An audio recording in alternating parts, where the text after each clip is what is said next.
According to the United Nations Convention, a refugee is an individual who has a well-founded fear of persecution in their home country. To apply for asylum, the applicant must be physically present in the United States and apply within 1 year of their last arrival, unless there are changed circumstances. You may apply for asylum affirmatively by submitting Form I-589 with your personal statement and evidence to the United States Citizenship and Immigration Services, USCIS, or defensively in immigration court. There are no filing fees. Once USCIS has received your application, you will receive 2 notices, a receipt notice and a biometric notice. You may apply for a work permit 150 days after your filing date by filing Form I-765. When you receive your work permit, you can get a Social Security number and begin working. The next step is the interview. Asylum offices publish an online bulletin by which you can find out how long it will take approximately.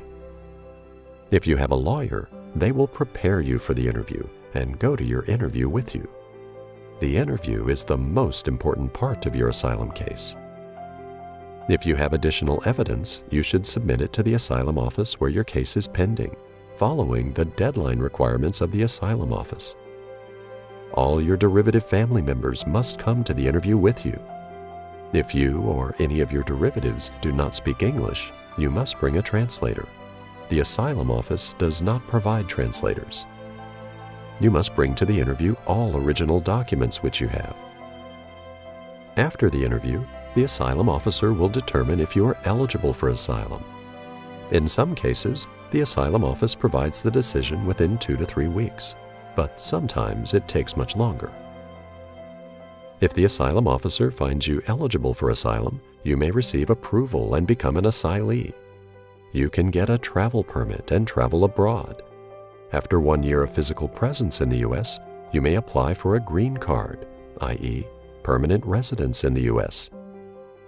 If the asylum officer does not grant you asylum, your case will be sent to immigration court, where you will have another opportunity to prove your case to an immigration judge.